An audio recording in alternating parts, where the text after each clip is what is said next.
perspective. He's worked with both the public sector and the private sector, and he had authored like scores of form-based codes. And he brings to us the perspectives of working with municipalities as well as working with developers. And we are going to keep the presentation on the shorter end, maybe 20 minutes, and leave less of the time for Q&A and discussion. Without further ado, Tony Perez. Thanks, Tony.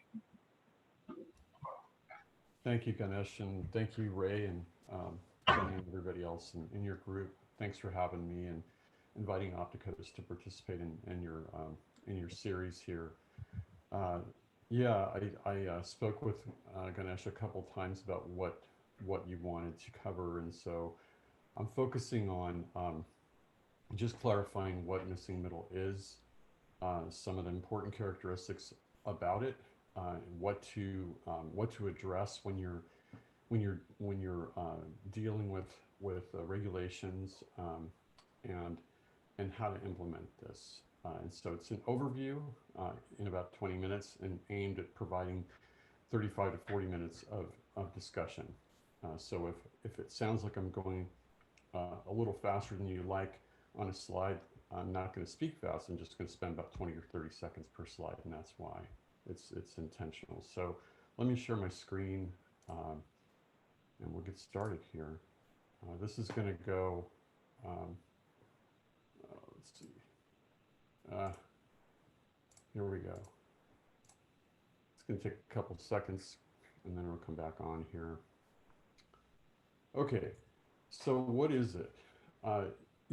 We make a big point of telling, especially developers who are very interested in this, or city staffers who find it interesting. We find that both of those groups sometimes think about it as medium density housing. And while it might fit into that bucket in many ways, it's really, that's not the intent. The intent is, as you all probably know as architects, it's these range of choices that used to exist in neighborhoods. It used to just happen as part of neighborhoods. And after the Second World War in America, that stopped happening for a bunch of reasons. And so, we're talking about all these choices that used to be there and you can still find in a lot of neighborhoods across the country. And a couple of years ago, we sat down at the office and said, how can we say this clearly? And we came up with this 3-line description: house scale buildings with multiple units in walkable neighborhoods. And I'm going to walk through that in this presentation. So again, this was happening before. We at Opticos, sometimes competitors will say, well, you guys didn't invent that. We're not saying we did. We're actually trying to reacquaint everybody with something that was already here. The country knew how to do this. In fact, here's proof of that from a Sears catalog. You could literally order this kit of parts to be constructed on your site, and the same kit could be used to either accommodate between 12 or 20 units. You can see here the different variations that this kit would accommodate. So it's been here, and it exists in many communities. And I want to just walk through the basic types very quickly here. And again, keep in mind that all these buildings are house scale, meaning that they're the size of small to large houses, as opposed to buildings that are as big as they need to be to accommodate the program. It's quite a different approach. So duplex side by side, as its name suggests, 2 units side by side. You can see the doors there. And in each of these, the name of the type is on the top left, the resultant density is on the top right, and then some typical lot sizes, in addition to the one you're seeing on the screen on the bottom right, and the density. And I say resultant because we're so accustomed in the United States to so many communities using the regulation of density. And people just have to conform to it, right? Well, what if you did it the other way and said what fits on the lot and what fits well on the lot, and what is the density of that? And that's what we're calling resultant density. It's either already there or what you designed to fit. that results from the design. Duplex stacked, a unit on top of each other. This is actually a whole street of them built in the 20s in Los Angeles. And the lot in this case can be narrower because um, the program can be stacked instead of put side by side. And these are all front access, by the way, in terms of the driveways for the cars. And then the next one up the ladder is the cottage court. These are individual, usually one bedroom units, maybe sometimes they're two, but they're one-story units arranged around a garden. And then typically there is a two-story building at the back of the garden that has either two side-by-side units or a couple of stacked units. But the main thing about this type is that they are detached and they are small. Here's a more elaborate version of the same thing. Even though it looks much bigger because the site is bigger than the previous one, the buildings aren't that big when you look at them. They're one story. And again, prototypically, the one at the back is usually the biggest one. It is, in this case, it's 3 units. And then moving up the ladder, there's this fourplex or triplex. And just very quickly, this one is in South Carolina, and I was there with a client a couple of years ago, driving around looking for missing middle, and we were in an area of big houses, and this was in that area. This and a couple duplexes, and like the house next door to the right there with the 20 on the column and the porch, that's a house, a single unit house. But this is a fourplex that fit right in there in terms of how size and everything. So that's why that house scale is so important. This one, most people think it's a single family house, but when you look closer and actually go inside, this has 5 units on it. And so I provided the information for 5 units in this one, and maybe it could fit 6. And so what would that look like? And so that information is there on the bottom right.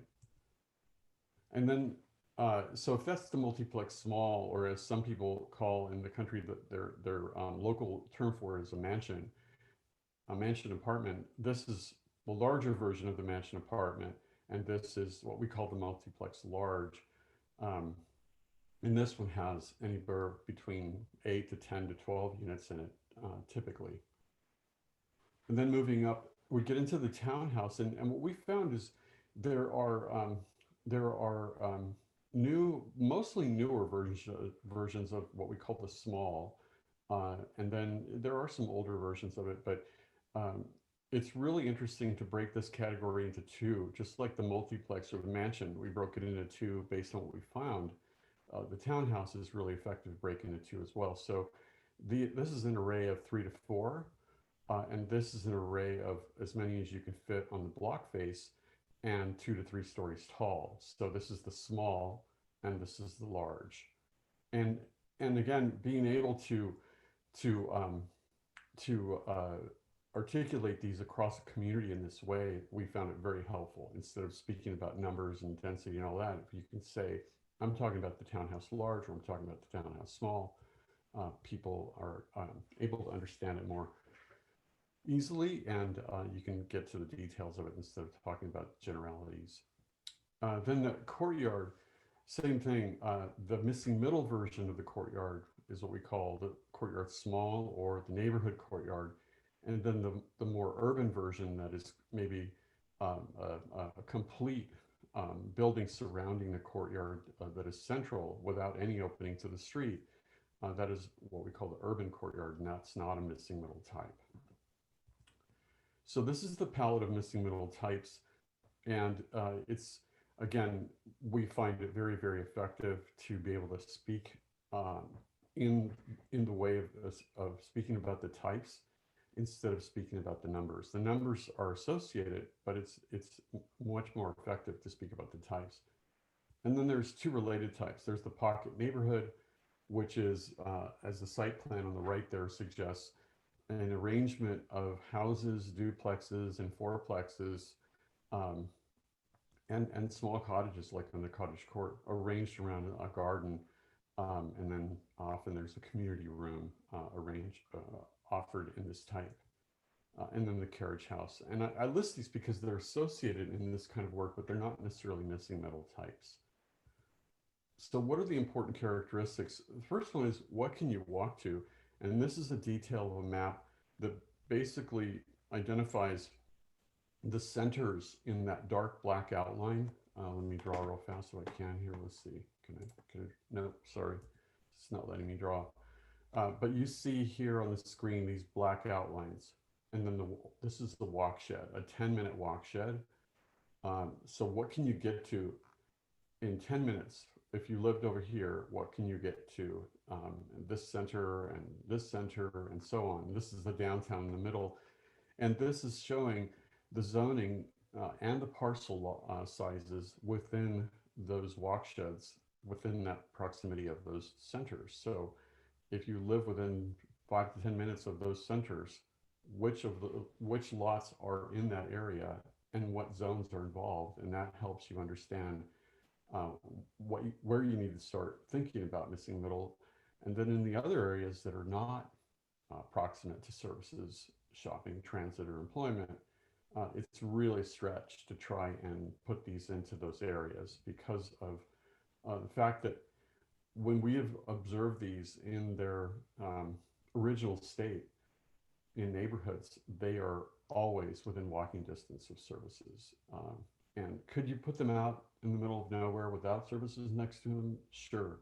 But it's going to quickly turn into a typical apartment project because of all the parking needs and everything else that happens as you get further and further away. And the second one is that, every one of these every one of these buildings looks like a house, again, small to large, uh, hence that term house scale. Uh, but not only in its architecture and in its detailing, but in its width and depth, its footprint. And I worked in cities for 13 years. We never regulated building footprint, and once I became aware of that as a real critical factor in determining, helping determine uh, uh, good fits between neighboring buildings, it became like a big light bulb. So um, the other thing is that the simple construction uh, is keeps these things affordable by design. You're not talking about complicated buildings. You're talking about again, house scale stick built buildings. And there's an example of buildings on the left that we are working on a project that I'll talk about later here in Nebraska, a whole neighborhood of missing middle types from scratch.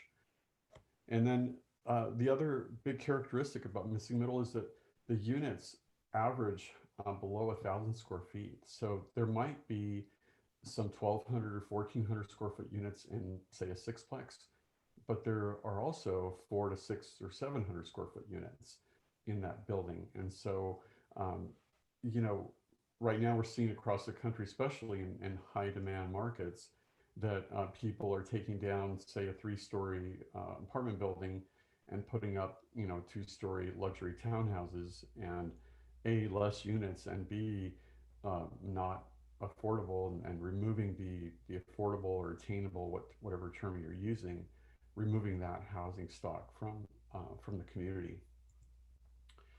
Parking totally impacts. We use the term density here, even though we don't use it. We don't like to use it. We don't like to regulate with it.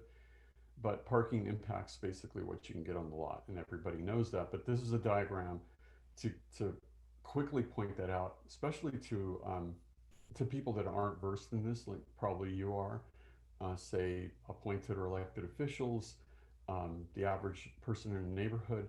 You can see left to right from no parking to parking that's accessed from the street, and then in the middle, parking that's accessed off of an alley. And you can see that even at one space per unit, the size of the lot um, uh, changes in terms of what you need to accommodate that footprint of a building, and its parking. So you can see the 2-bedroom scenario in the blue below, and the 1-bedroom scenario in the yellow above. And then parking, a lot of times, I would say 95% of the time, everything that we work on, whether it's a project, a plan for an area, or citywide zoning code, it comes down to parking. And so this is something that we were using in Austin, Texas, when we worked there a few years ago.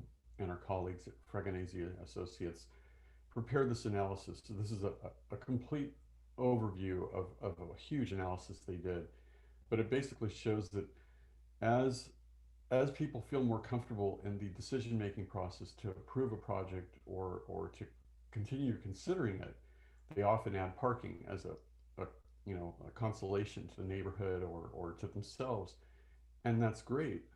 But there are issues with that, as you can see. That in this case, the income required to maintain the affordability of those units it went up by 50%. Secondly, parking, if you just keep on adding it, at some point you've seen projects where they've had to buy their neighbor and tear down the lot, tear down what's on the lot next door to create the, the, the parking to keep them in compliance. And the scenario on the left shows that.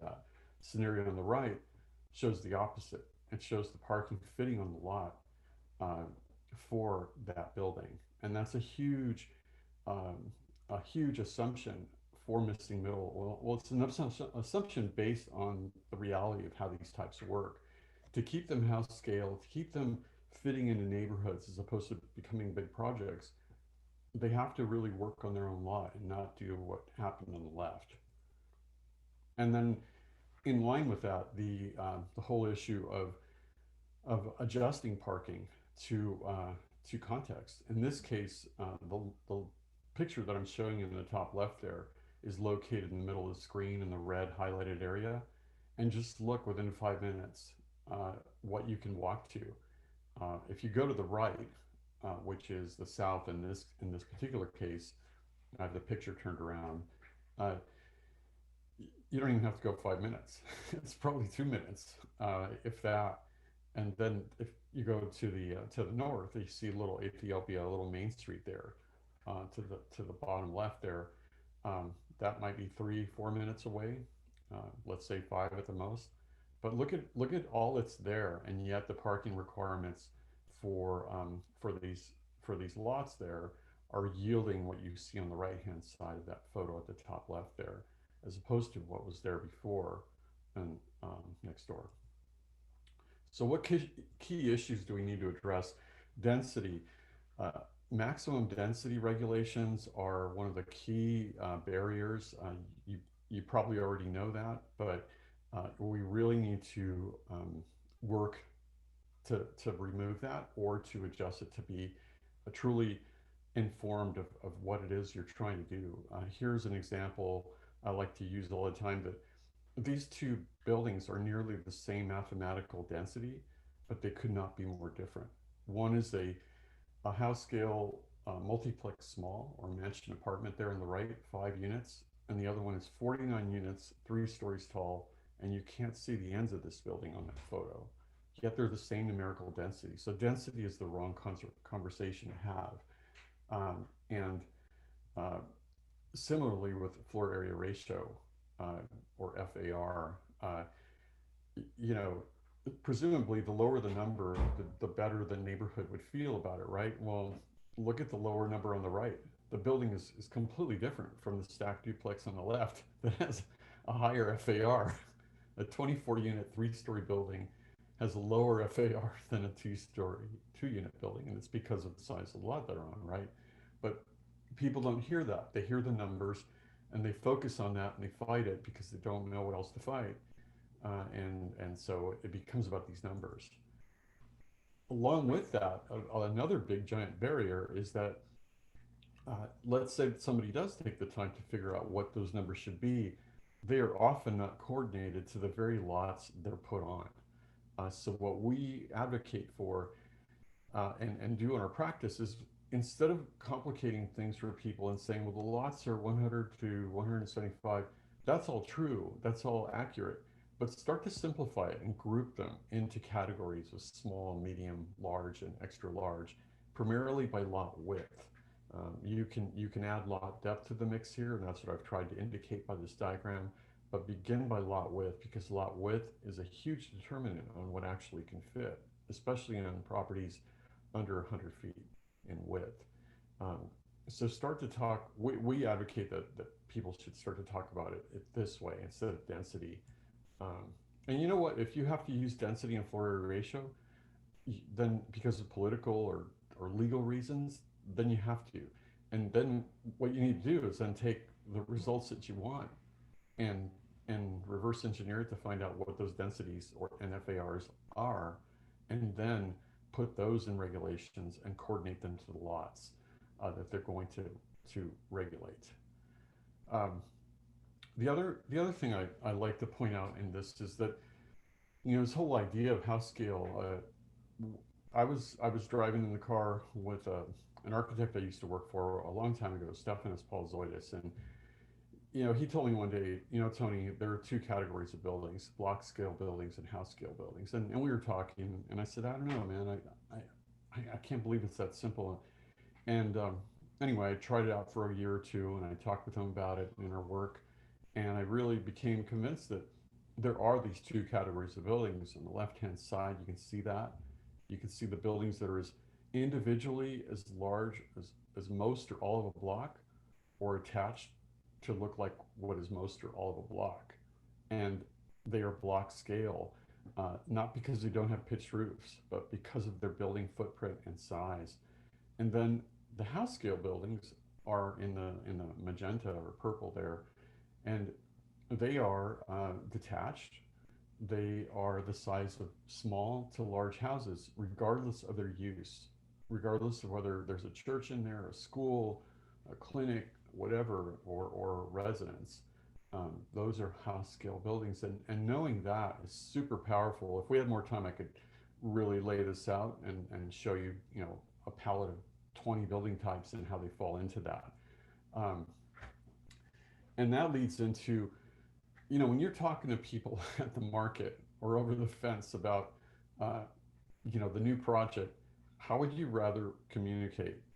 Um, I mean, I've had some people say I'd rather communicate the way on the right, 35 feet max, 32 units per acre, 1.14 FAR. They're very comfortable with that. But we find that if you can start to talk to people about, hey, we're talking about a house scale fourplex, you can get to the answer. When people say, what are you talking about? You can get to the answer much quicker and much more clearly.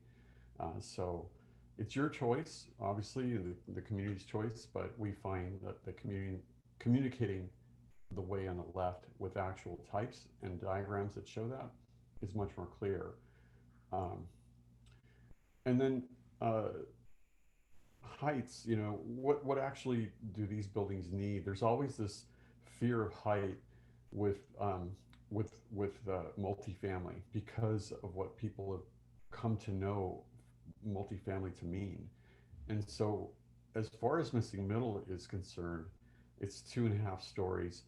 And Dan Perolic, who made this observation about 12, 13 years ago, he's has this term called upper missing middle, which is basically a 3-story um, scenario.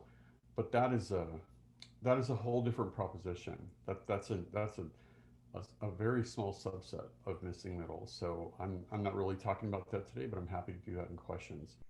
So missing middle is 2.5 stories, and by the half we mean that the attic space is occupiable and doesn't penalize the applicant or the designer for having that extra story. In this case, it would be story 3. You'd actually get to realize a partial third story um, in the roof volume without it counting as a third story because the building is perceived as a 2-story building.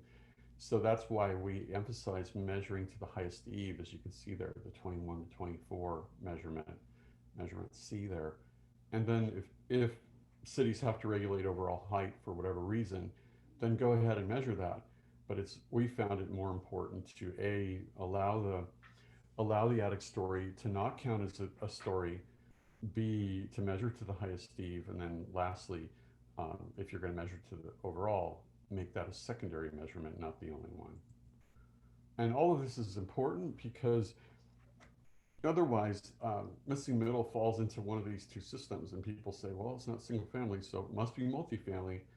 And there are a lot of multifamily standards that really don't make sense for missing middle. They really are aimed at larger projects. So what can we do? Here's a project in Papillion, Nebraska, near Lincoln, where actually where Dan's from, in Nebraska, and it's over 500 units here, brand new, in an area, in I guess western west of the city of Lincoln. And this just shows you the site plan that it's brand new blocks and streets that didn't exist before, uh, all missing middle types. There are no single family houses here. And the big giant building at the top right was there before we started this project. That was already there. And that was what the developer used to do. This developer came to us and said, I'm one of those multifamily developers that wants to do missing middle now. I've done the other, and I want to do buildings without corridors, without elevators, and all that kind of thing. I want to maximize my leasable space. And so missing middle really made sense for him. And so none of these buildings have corridors. They don't need them. They're all walk up. They don't have elevators, and every square inch of what was designed is leasable. And so what we did is we designed 6 unit plans, and then made them so that we can actually arrange them in certain scenarios to result in these missing middle types. So here's 2 versions of a mansion apartment, and a fourplex, and then arranged on the site. Uh, so you can see the top colors. There are 5 to 8 units in each building, 2 to 4, and there are live work, 2 versions of townhouses, and then um, two buildings, the mansion apartments that have 6 to 7 units in there, and then some carriage houses. So what can you do? Go ahead and take a screenshot of this. I'm not going to read this to you and wear you out because we're trying to stop for questions here. But go ahead and take a screenshot of this, and then we can talk about it later, or you can call me later with questions. But here are 11 tips that I'd like you to have. And then a quick reference to Portland. They basically said, you know what? We are going to we're going to use FAR in a new way, where they basically are saying you get to increase your FAR and increase the building size only if you add more units. And in this case, um, as the units increase, the building size increases. But otherwise, you can't do that. It's a sliding scale. And then three last slides here about approaches of adding standards. So this is what I call the surgical insert approach. We were working for Medford, Oregon a few years ago, and they said, we have a couple of zoning districts, a couple of single family zoning districts, and a couple of multifamily districts, and we want to add the opportunity to do missing middle, but we don't want to redo the zoning. We can't rezone the properties, but we also don't want to redo the text of the zoning districts. So we created these pairs of pages for each. I think we added 6 or 7 building types there, so 14 pages. And those 14 pages literally got stuck into their zoning code next to the zoning district. So you can see here, if you look in the middle of the page in the fourplex, you see the topics on the left, and then there are 3 zones that this one is allowed in: MFR 15, 20, and 30, and then you can see the standards below in the diagrams on the right. So that's what I call the surgical insert approach, and it's super simple and straightforward, and you can keep everything you have, and then you just use a map to say this is where these standards are allowed, or these types of buildings are allowed, and these standards apply. The next one is to say, well, we have this zoning district, and in this particular community, it only applied to one neighborhood in the whole community. And so they said, we just want to replace it wholesale. So it was easy. Instead of a district that covered many different areas across the community, this covered just one very finite area. And so we wrote very simple standards for that area. And then this one, the last one, in California, the state has required that cities that are not in compliance with their housing, um, uh, there's a thing called the housing element in California, and basically it says if the state identifies an allocation for each of the counties and each of the cities that they need to meet in terms of housing production, and if you're not in compliance with the plan to achieve that, then you're subject to by right processing for certain affordable projects. So in those cases, the cities can only apply what is determined to be objective, and whatever is subjective, the applicant doesn't have to even think about it. So a lot of cities that are in that situation are freaking out, and there's a lot of work in California right now to prepare these objective design standards. So this is very elaborate, and basically puts everything on paper and says, here's what we're requiring, because we can't apply any discretionary review. So we have to get it on paper. So when somebody comes in, it's there. So I will stop there and take your questions. Sorry, I went over a little bit there. So I'm going to stop my share now, and we can talk.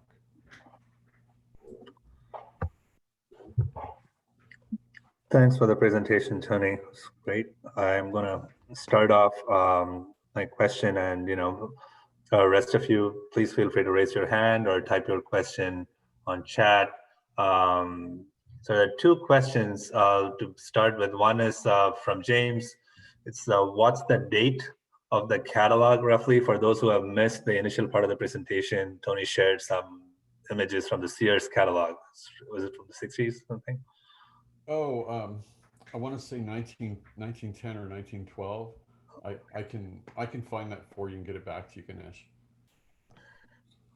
Yeah, I don't remember specifically right now, but it's in the teens. So my question is, you've been doing this for a while, and what do you think is the biggest impediment in terms for integrating or introducing missing middle within these legacy codes? And and your talk is part of the series we are calling, policy for the architect advocate. And in what ways, either architects or those not trained in architecture can like advocate to have these be integrated or introduced within the existing zoning laws? Well, yeah, as I mentioned, the biggest barrier is that uh, zoning codes don't recognize these types. They don't fit. So the planner and everybody at the city, uh, says, okay, it looks like they fit multifamily because they're not single family. And next thing you know, you have what wants to be a house scale increment of development in a category that is not house scale increment of development, right? Larger projects, big buffer yards, all this stuff that makes. I mean, I have diagrams that we produce from working with cities that show those kinds of setbacks put onto a 60-foot wide lot that renders it useless because of what that suburban type of approach does to infill lots. It doesn't recognize them. So the biggest barrier is well, density is what you would find. What the biggest barrier is that these projects are thrown into the multifamily arena alone, and there isn't a nothing to discern. There's nothing to discern between multifamily as that and missing middle. That's the biggest problem. And out of that come a lot of other problems, but that's the biggest one. Yeah. I think the other thing, I just throw it out there maybe to stimulate discussion, is that, uh, you know, I mean, form-based codes have been out there for 30 years now or more. Um, and planners, you get planners who are either in favor of them or allergic to them completely, just categorically. They just say, I don't do this, I can't do it. I can give you experience after experience of that. And what we found is that whether you want to call it a form-based code or you want to call it something else, we're past that. We're just saying, look, you just need to have standards that recognize physical objects and the realities that those physical objects need. So if you want to call that, some people call it a character code, some people call it whatever you want. But if you can just get past the term and past the issues of whether or not you like form-based code, and you just say, what do we need in this area to generate and consistently produce the kinds of physical outcomes that are desired? That's what form-based codes are aimed at doing.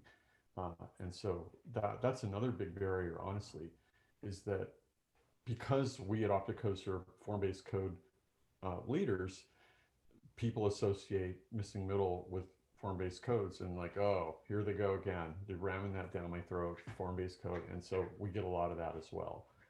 So I'm just putting it out there as a discussion item.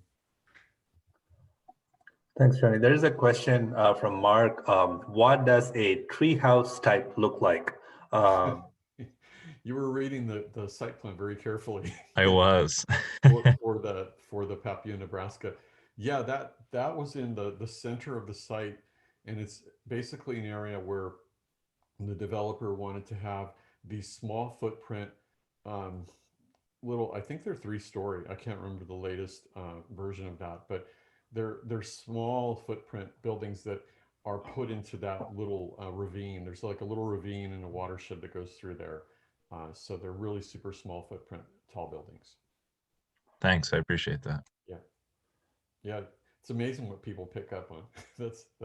You got. So there is a question from Ferris, and then I'll get you, Henry. Ferris comments the great presentation, and he wants to know if you can elaborate on what the cutoff is for comparing density when a developer wants to max out a site. Is the missing middle comparable to a corridor building when the corridor building is 2-story, but then when the corridor building becomes 3-story plus, then the corridor building achieves more unit density per acre? So what's been your experience in comparing? Well, yeah, of course. I mean, a corridor building is twice as efficient, because of the fact that it has units on both sides of the corridor. But I guess the way to so to compare one of these types to a corridor building is almost, I don't want to say it's irrelevant, but I think it largely is, because if you think of where these buildings go, would you put a corridor building in there? And the bigger question is, could you get a corridor building approved in the context where these buildings really work, which is lower intensity neighborhoods? The missing middle isn't trying to do the job of a corridor building.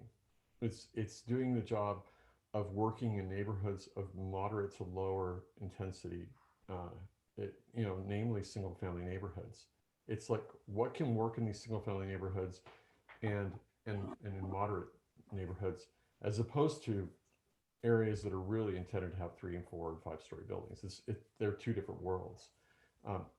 So the second part I'd say to that is that take a look at the density that's allowed in a neighborhood, and then compare it to the resultant densities you saw on the screen today, and you're going to see that it's like 5 times what the missing middle achieves, 4 or 5 times that. And that is a huge problem.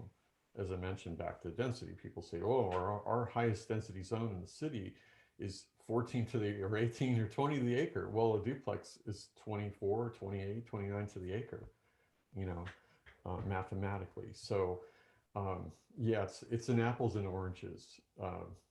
And I would say based on context. If you're gonna load up a bunch of missing middle types in a context where a corridor building would go, well, yeah, then that's a 1-to-1, but you wouldn't do that.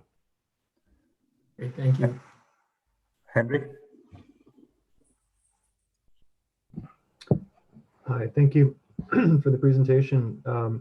My question relates to an aspect of missing middle that wasn't described very much, which is the sense of community that can be developed among residents of a missing middle type project. I'm thinking more of like the 10 or 12 unit type thing, or like a cottage style that you showed. Could you talk about that a little bit, and how you pitch that and how it's received in various neighborhoods? Yeah, absolutely, Henry. Thank you. And by the way, I know I can get a little passionate with my answers, so thank you for your questions. And I'm just trying to speak very plainly and helpfully to you. Yeah, thank you, Henry. Yeah, I didn't speak about that today because I just assumed all of you as designers would, you know, if I said that, you guys go, yeah, we got that. That's why I didn't put it in there.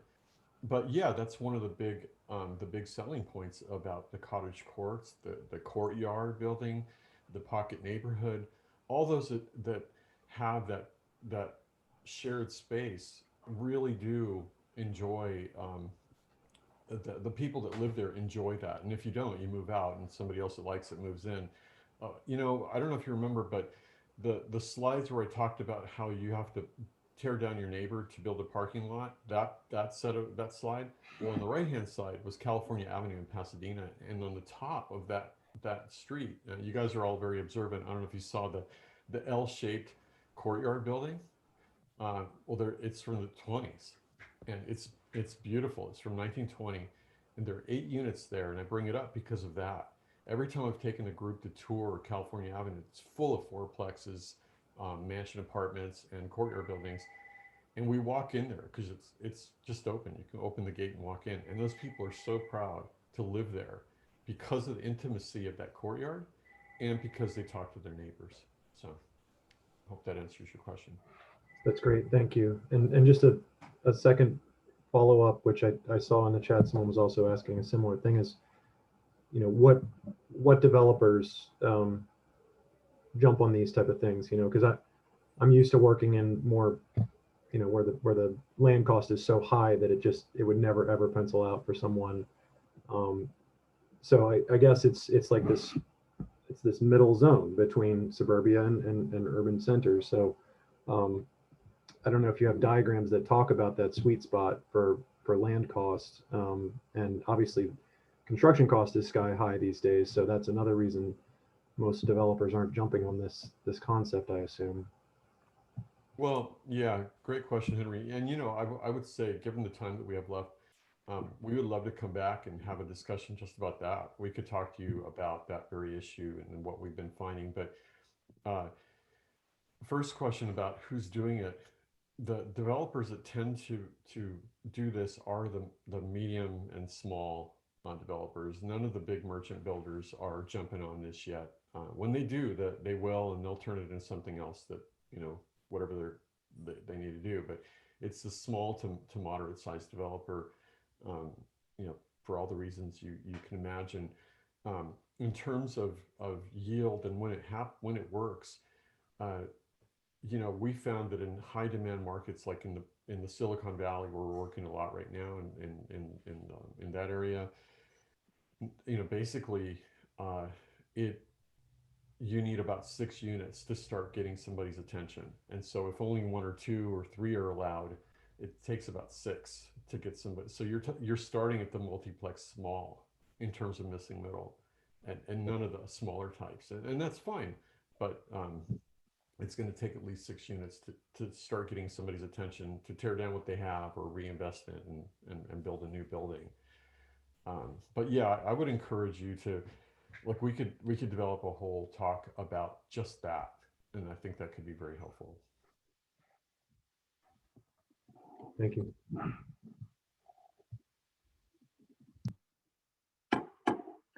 So there was a question about publications from Wendy. Wendy, I'm not sure if you meant the book or any other publication. There's definitely a book out there by Dan Perolik on missing middle. But Tony, do you want to talk about that? Have there been other kind of minor publications or? You know, there's if you go to our, and I know this sounds self-serving, but we have purposely been collecting resources from around the country and around the world on everybody else that's talking about it other than us, so that it isn't just us saying it. And so if you go to missingmiddlehousing.com, there's a page dedicated to resources that are not by us, that articles and publications and projects that people around the world are implementing. And that's exactly why we put that there. So I would just direct you to that. So I want to raise a point that goes back to Phil's question and, you know, Henry's follow up on like which developer. You know, there is a larger kind of political movement brewing there after Minneapolis in terms of abolishing single family zones. It's going to be a while before it comes to Massachusetts, but city of Newton is already talking about it.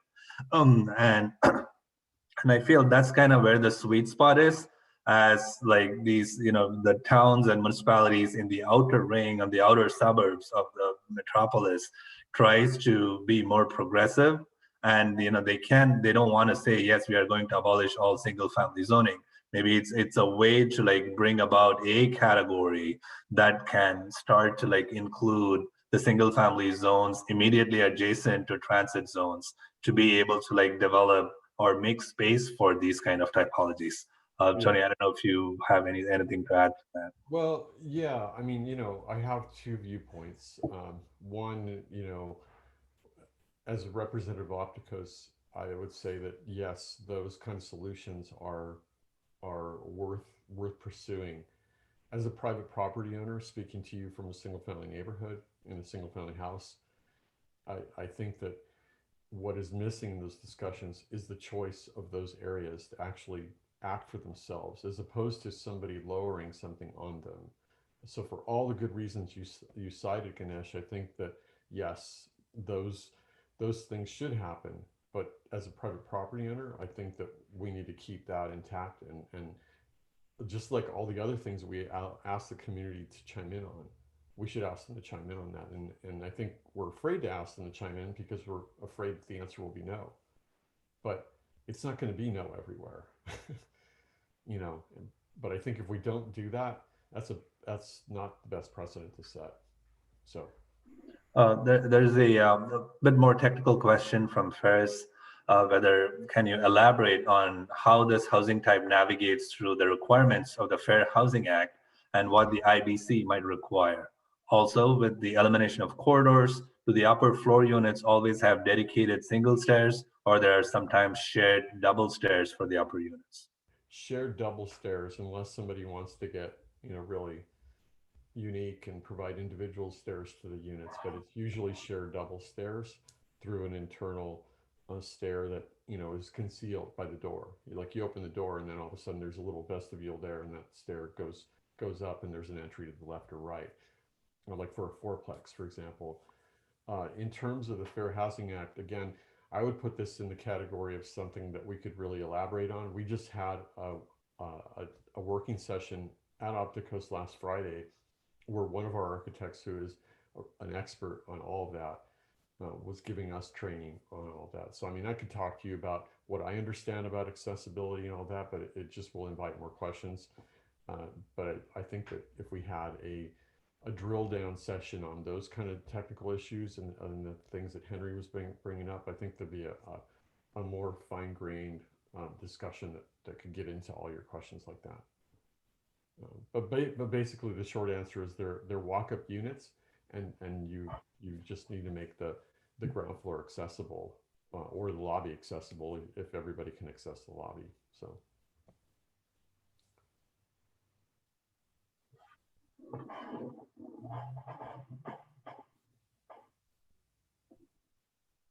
Any other questions? Let me ask you a question. Do you, how many of you work in places that have density as a regulation? Just like show of hands. So of the photos that are on, more than half of you said yes, and Mark said yes. Okay, so that's probably like a third of you that I can see that have density as a regulation. Do you, and just as a show of hands, do you find that as a barrier to what you want to do? Or have you found how to work within it?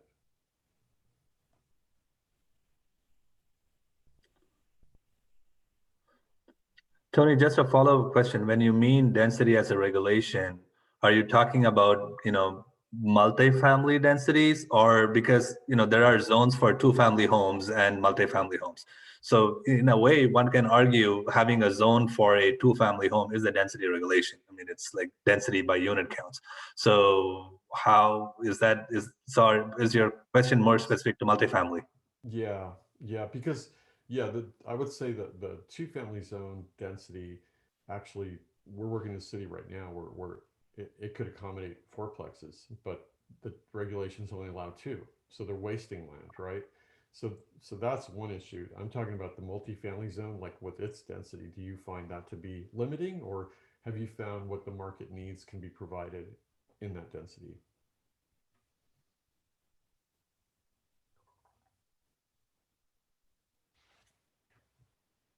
Well, I can do a little answer to that, Tony, which is where I happen to work in Lawrence, Massachusetts. We're sort of stuck in between the single family and the traditional, let's call it multifamily, or the big box multifamily development. Part of that actually has to do with policy and funding, right?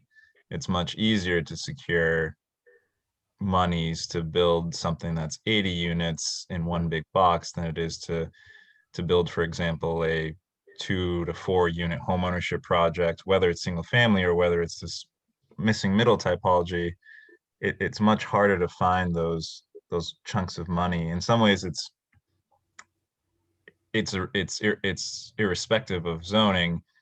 If Yeah. you have a good relationship with the planning department, you can sort of convince them of anything, arguably.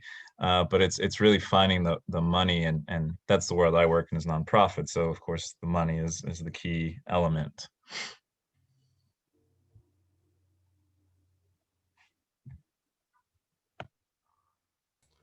Yeah, definitely. Yeah, you can't do it without money. Um, I just was wondering if, you know, it's amazing the densities that we see in different communities. You know, you'll talk to the staff and they'll say, "Yeah, here's our high density zone, and it'll be 12 units to the acre."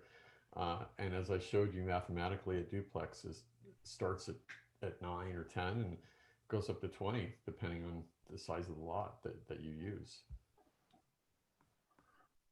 And this was an earlier question, the second part posed by Phil. It's like, how do you actually identify these developers or recruit these developers who are interested in these building types?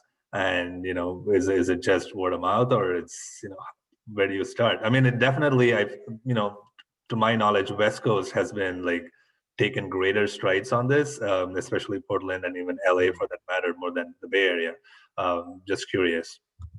Yeah, no, it is. It's the word of mouth, and it's a small network, and people are testing the waters.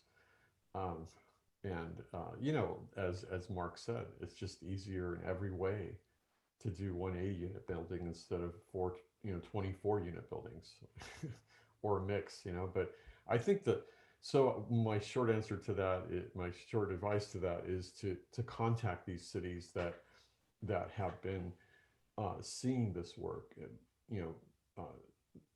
the Northwest especially, um, and to get those names of those people, and maybe they have a friend on the East Coast that can, because a lot of times people don't even know that something is allowed or being thought about, and so people go to what they know.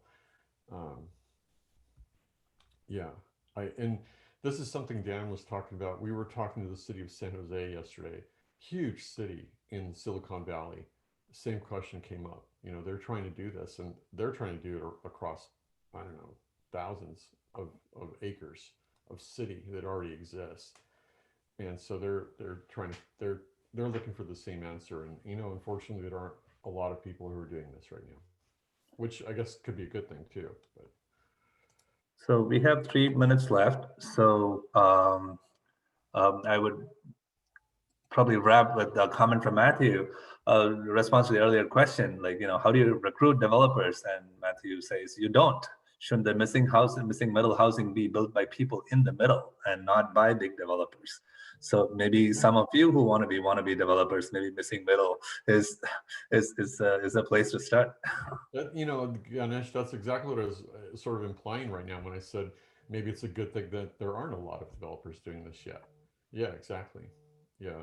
I mean, think about it. The models that I showed you from that 19 whatever catalog, the 19 teens, I'll say. I mean, you got that kit, and you either had somebody build it or you did it. So that it wasn't complicated, and that's what we maybe we make it sound too simple, but we're trying to tell people, yeah, there are complications, but this is in many ways simpler than the regular multifamily development that everybody knows. So again, totally appreciate the problems and barriers, but anyway, just trying to help. Thank you all for joining us. If you have other suggestions for future topics, feel free to drop an email to like Ray or myself. And thank you so much, Tony. Really appreciate you joining us from the other end. So looking forward to being in touch, and maybe we can have you here sometime in the future. Thank you. Absolutely. Thank you. Have a great day, everyone. Thank you very much. Bye-bye.